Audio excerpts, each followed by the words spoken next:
A one and a two and a chick-a-boom a chick. What you're going to hear in today's podcast is a clip from a Remodel Your Sales Process recording. This is an 8-week course that I'm in the middle of delivering. And this clip is from session number 3, where we were talking about charging for design and project development. When I got done with this session, I thought, you know what, even though these people that are participating in Remodel Your Sales Process paid good money, I want to just grab that little clip and put it out to my Remodelers on the Rise listeners as a value add. This is a topic that a lot of people struggle with. How do I charge for my design? How do I charge for project development? The first half of this shares some thoughts and insight into that part. And then the second part of this, I think is just really helpful for anybody to listen to and understand, whether you are already charging for design and development, whether you're considering it. Why is charging for design and project development a win for the client? How is it valuable to the client? They pay you 2% of maybe the budget. They give you a check for $1,000 to do design and project development. That is a win for them. And the more that we can articulate that, explain that, sell that, the more successful you'll be with this. And we just covered some really good ideas related to that. So I hope this is helpful to you, and enjoy today's episode. Consider, so the topic here is either consider, if you're not using it, or continue to use a design retainer, a project development agreement. There's a lot of different names for this.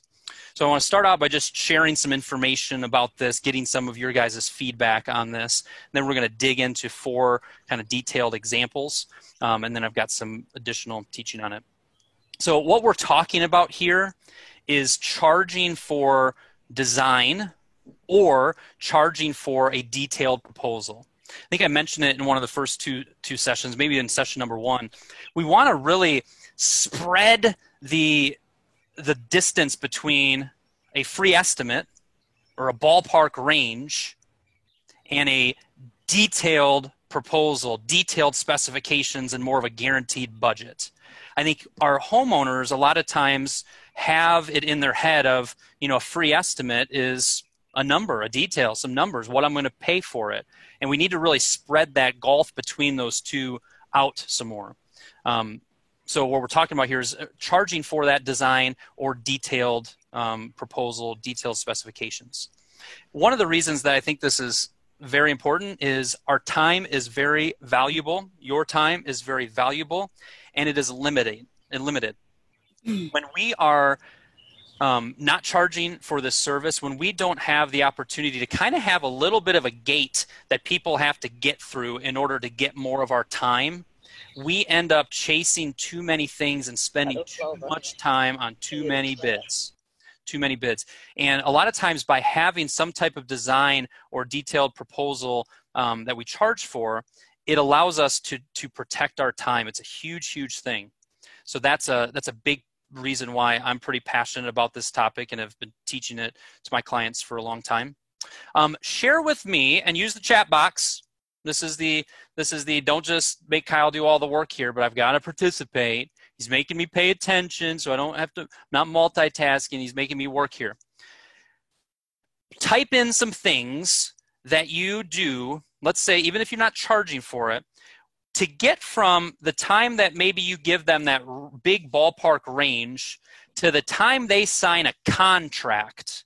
Again, whether you charge or don't charge, what is everything that you do to get from big ballpark range to signed contract? As an example, we provide sketches, or we provide 3D drawings, or we make a material list, or we go with them to a material shop. What are all the things that you do when it comes to that design and developing the project to get it to a contract?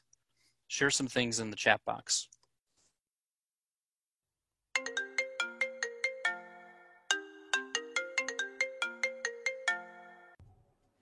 Ha, I tricked you. I apologize for that. You look down thinking you have a call coming in, but it's just me interrupting this wonderful episode of Remodelers on the Rise. 1, so that I laugh because most people are wondering what the heck's going on. And 2, this interruption is meant to push you towards www.remodelerscommunity.com. There are 800 professional, wonderful remodelers who are living in community on a private Facebook group, sharing ideas, sharing best practices, asking and answering questions. If you're not part of it, go to remodelerscommunity.com and join. I promise I won't do these interruptions too often. Hope you're enjoying today's episode. Let's get back to it. Okay, Tate said detailed estimate and specifications. Alan's going material selections.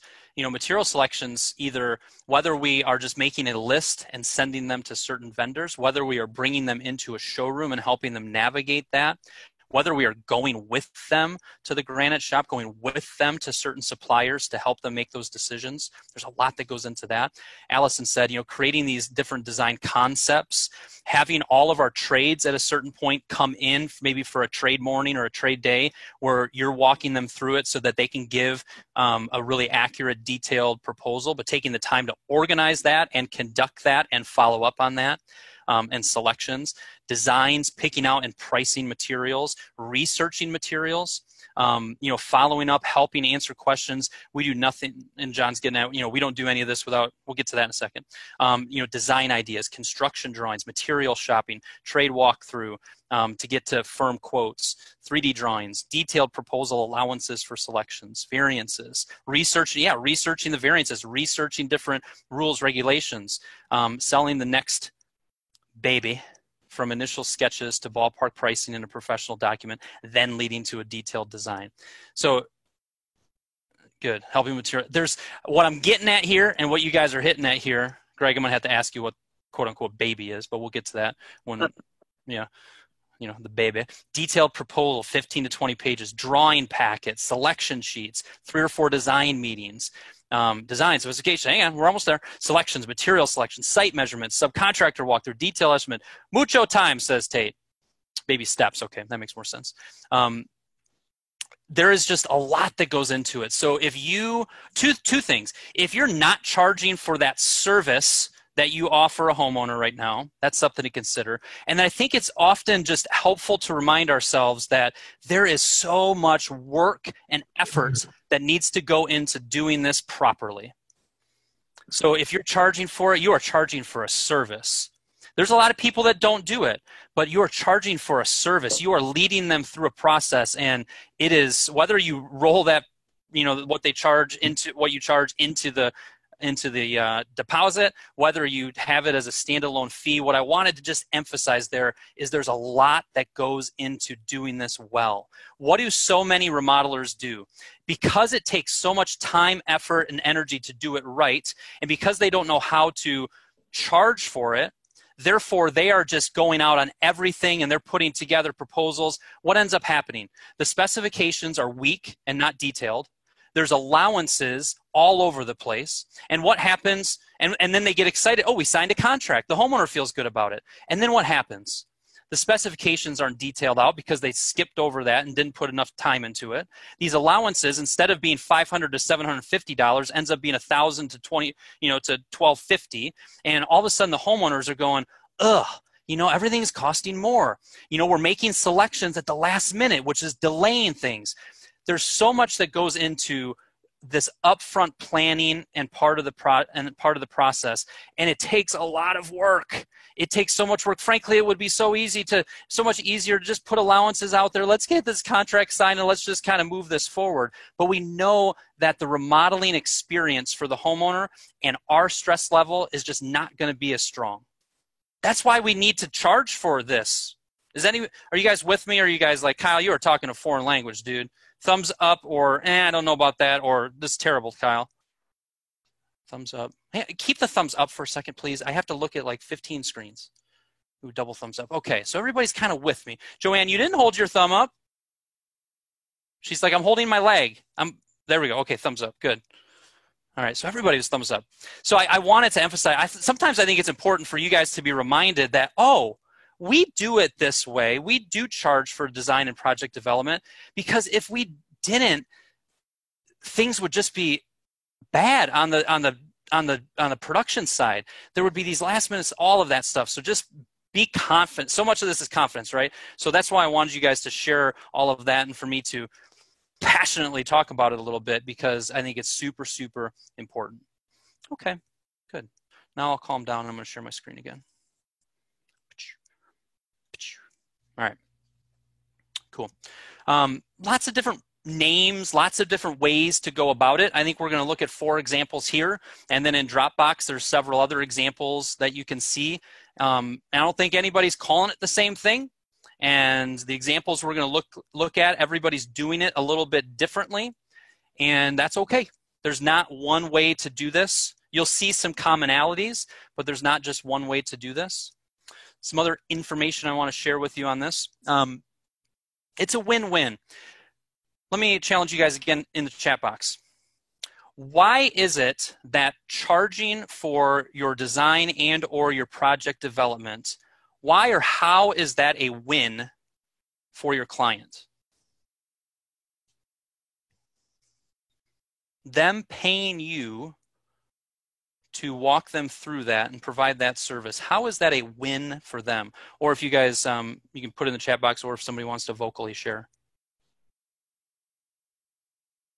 Raise your hand if you want to vocally share.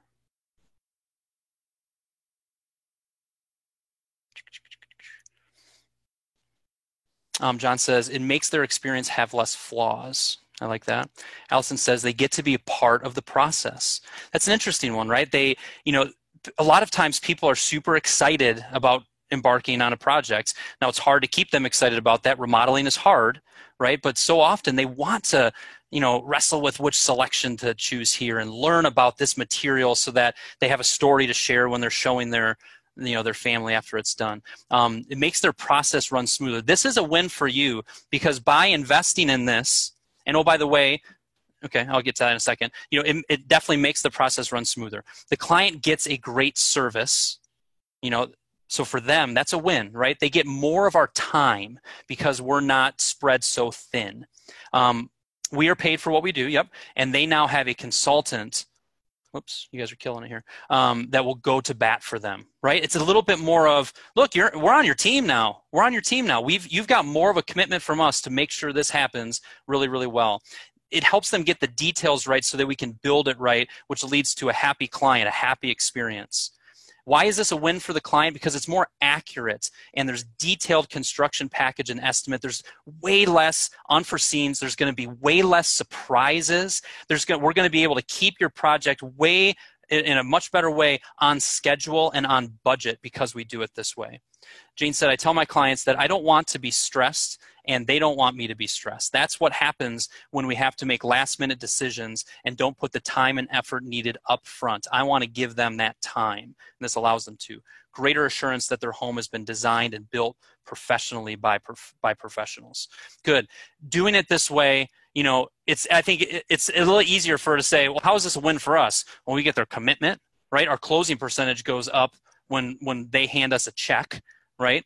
Because they're buying into our process and understand it. You know, we're not going to be wasting our time on so many tire kickers. You know, the wins for us are a little bit more obvious, but you guys just killed it on why is this a win for the client? There are so many ways to do it. So in each of the recordings, we have the little chat transcript, and maybe I'll have Bailey organize these up a little bit. It is really important for you to get clear on how this is a win for the client. This could be a takeaway. I want to get better at explaining why doing the process like this is such an important win for the client, how it helps them so much. Oh, I see some people writing down. I love that. Because it is, and I think that's something that we probably don't spend enough time explaining to them, articulating to them, getting them to nod their head and kind of buy into that. Oh, that makes sense. When we kind of rush over that, this could easily, if we don't present it right, this could easily turn into you want to get money from me, you know, and get a commitment from me, and well, what's in it for me? We've got to really flush that out for them, which you guys did an awesome job here of doing. Cool. Once again, proving that the list that I created of wins for them, when we have a mastermind of brilliant remodelers, you guys actually did it better than I did it in my notes. I'm looking at my notes going, whew, you guys nailed all of them plus some. Okay. So it's a win-win for everyone, and it's certainly, a win for us. It's a win for them. I think that's important to know.